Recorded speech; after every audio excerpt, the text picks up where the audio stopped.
Hi, I'm Radhika Sadhuneni, beauty expert. ఈరోజు మనం monsoon సీజన్లో హెయిర్ ప్రికాషన్స్ తెలుసుకుందాము. ఫస్ట్గా వచ్చి మనం మాన్సూన్ సీజన్ అనగానే వర్షాకాలంలో బయటికి వెళ్ళినప్పుడు మనకు మెయిన్గా వచ్చేది ఆ వర్షంలో హెయిర్ డ్యామేజ్ అంటే ఎలా అవుతుంది, దాని ప్రికాషన్స్ ఏంటియో తెలుసుకుందాము. సో ఫస్ట్గా వచ్చేసి మనము షాంపూ అండి. నార్మల్గా షాంపూ ప్రతి వాళ్ళము ఒక్కొక్కరికి ఒక్కొక్క సెలెక్షన్ ఉంటుంది, దాన్ని చేంజ్ చేయాల్సిన అవసరం ఏమి ఉండదు. బట్ ద థింగ్ ఈజ్ మెయిన్గా మనం షాంపూలో హర్బల్ బేస్ ఉన్నది చూసుకుంటే బెటర్ అండి. అంటే వర్షాకాలంలో నార్మల్గా శీకాకాయ కానివ్వండి, ఇలాంటివి హర్బల్స్ వాడడం చాలా మంచిది. బట్ ఇంకా దాంట్లో హర్బల్ షాంపూస్ అయితే ఇంకా మంచిది. సో మెయిన్గా షాంపూ అనేది అంటే వర్కింగ్ లేడీస్ కానివ్వండి, టీనేజ్ అమ్మాయిలు కానివ్వండి, డైలీ వాష్ చేయడం కష్టం. దాంతోపాటు వీక్లీ ట్వైస్ చేసుకునే వాళ్ళు థ్రైస్ చేయడం అంటే 2 days వన్స్ షాంపూ చేయడం వల్ల ఈ ఆయిల్నెస్ తగ్గుతుంది. ఆయిల్నెస్ తగ్గినప్పుడు మనకు డాండ్రఫ్ చాలా తక్కువైపోతుంది. సో అంటే మరీ ఎక్కువగా వర్షంలో నానినప్పుడు కానివ్వండి, బయటికి వెళ్ళినప్పుడు మనం వర్షంలో నానినప్పుడు అలానే వెట్గా ఉంచేస్తే ఇంకెక్కువగా డాండ్రఫ్ ఫామ్ అయ్యే అవకాశం ఉంటుంది. కాబట్టి వర్షంలో నానితే మాత్రం కంపల్సరీగా షాంపూ చేయాలి. చేసిన తర్వాత దాన్ని టవెల్తో డ్రై చేసుకుని వెట్గా లేకుండా నార్మల్ బ్లో డ్రై అంటే మరీ హాట్ బ్లో డ్రైస్ కాకుండా కూల్ బ్లో డ్రైస్ పెట్టి హెయిర్ డ్రై చేయడం వల్ల ఏంటంటే మీకు ఆ వెట్నెస్ వల్ల వచ్చే డాండ్రఫ్ కానివ్వండి, మిగతా అంటే దీంట్లో మన హెయిర్కి దాంట్లో యాసిడ్ బేస్డ్ వాటర్ ఎలా ఉంటుందో వర్షం వాటరు అదన్నీ పోయి నీట్ అవుతుందండి. సో షాంపూ అయ్యాక నార్మల్గా అయితే డాండ్రఫ్ ఉన్న వాళ్ళు కండిషనర్ పెట్టకూడదని చెప్తాము. అంటే కండిషనర్ అనేది నార్మల్గా మనం హెయిర్కి అప్లై చేయాల్సి ఉంటుంది. సో దాన్ని మనము హెయిర్కి అప్లై చేయకుండా స్కాల్ప్కి అప్లై చేయడం వల్ల ఏంటంటే మళ్ళీ డాండ్రఫ్ ప్రాబ్లం ఎక్కువ అవ్వచ్చు. సో షాంపూ అయ్యాక హెయిర్ టిప్స్ లేదా మిడ్ ఆఫ్ హెయిర్ నుండి మనం ఈ కండిషనర్ అప్లై చేయడం వల్ల ఏంటంటే ఆ స్ప్లిటెన్స్ కానివ్వండి, డ్రైనెస్ కానివ్వండి, రోజు అంటే కంటిన్యూస్గా వాడడం వల్ల మీకు అది తక్కువయ్యే అవకాశం ఉంటుంది. సో కండిషనర్ అయ్యాక టవల్ డ్రై చేసిన తర్వాత బ్లో డ్రైకి బిఫోర్ అంటే నార్మల్గా మనకు మార్కెట్లో చాలా సిరమ్స్ దొరుకుతుంటాయి. సో పర్టికులర్ హెయిర్కి అంటే బాదాం బేస్ సిరమ్ కానివ్వండి, లేదా పర్టికులర్ మీరు ఏదైతే వాడుతున్నారో సిరమ్ని లైట్గా 2 to 3 drops ఆ సిరమ్ని మన టిప్స్కి కానివ్వండి, కంప్లీట్ హెయిర్కి కూడా అప్లై చేయొచ్చు. కొన్ని ఆయిల్ బేస్ సిరమ్స్ ఉంటాయి, కొన్ని జెల్ బేస్ సిరమ్స్ కూడా ఉంటాయి. అంటే ఎక్కువగా ఆయిలీ ఉన్న వాటికైతే ఈ మాన్సూన్ సీజన్లో ఇంకా ఎక్కువగా ఆయిల్ ఇవ్వచ్చు. సో నార్మల్ సిరమ్ బేస్ వాటివి అయితే అప్పర్ లేయర్ ఆఫ్ హెయిర్ అంటే మరీ ఎక్కువగా రిన్స్ చేయడం అవసరం లేదు, అప్లై చేసుకొని లైట్గా బ్లో డ్రై చేస్తే సరిపోతుంది. సో ఇది మెయిన్ రొటీన్ అండి హెయిర్కి, డైలీ రొటీన్. అండ్ నార్మల్గా డాండ్రఫ్ ఉన్న వాళ్ళు అనుకోండి, ఈ ఆయిల్ అప్లికేషన్స్ వల్ల డాండ్రఫ్ కూడా ఎక్కువ అవుతుంది.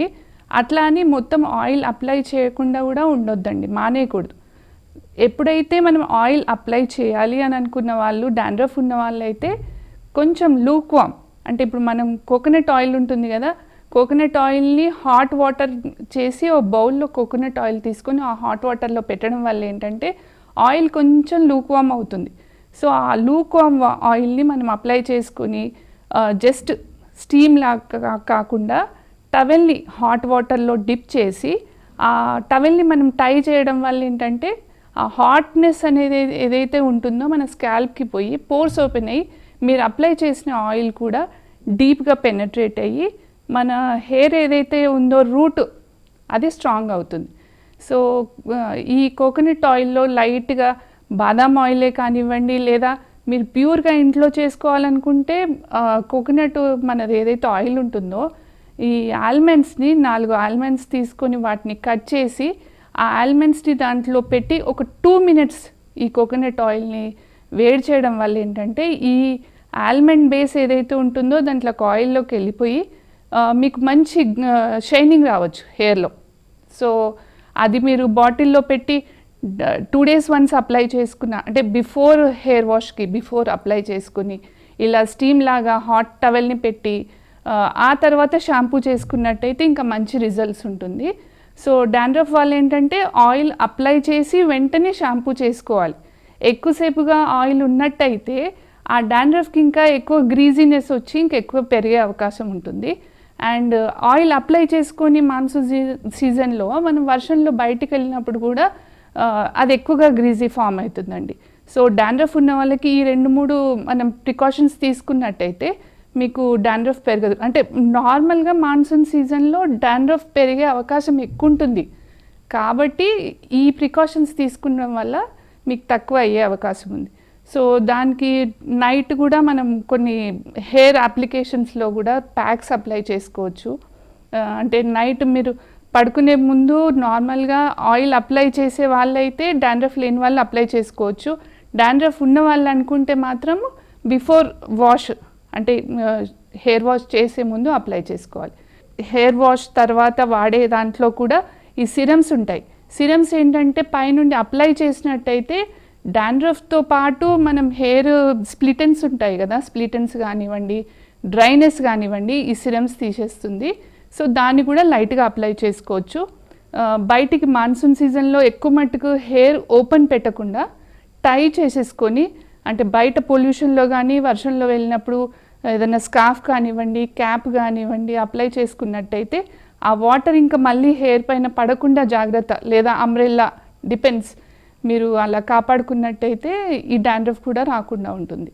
సో ఈ రకంగా మనం కొన్ని ప్రికాషన్స్ చేయడం వల్ల ఏంటంటే మాన్సూన్ సీజన్లో డాండ్రఫ్ కానివ్వండి, లేదా స్కాల్ప్ ఆయిల్ ఎక్కువ అవ్వడం కానివ్వండి, ఇవన్నీ ప్రికాషన్స్ చేసినట్టయితే మనం కంట్రోల్ చేసుకోవచ్చండి. ఇంకా మాన్సూన్ సీజన్లో మెయిన్గా మనం అంటే పార్లర్ యాక్టివిటీస్ ఏదైనా డాండ్రఫ్ ట్రీట్మెంట్స్తో పాటు మీరు హెయిర్ సెట్టింగ్స్ కానివ్వండి, హాట్ రోలర్స్ కానివ్వండి, లేదా బొటాక్స్ ట్రీట్మెంట్స్ కానివ్వండి, కెరటిన్ ట్రీట్మెంట్స్ కొంచెం అవాయిడ్ చేస్తే బెటర్ ఈ మాన్సూన్ సీజన్లో. ఎందుకంటే అది వర్షం పడ్డప్పుడు ఈ కెమికల్ ట్రీట్మెంట్స్ వల్ల ఏంటంటే ఇంకా హెయిర్ డ్యామేజ్ అయ్యే అవకాశం ఉంటుంది కాబట్టి. సో ఇవ్వండి మాన్సూన్ సీజన్లో మనం హెయిర్ కేర్ చేసుకోవాల్సింది. Thank you.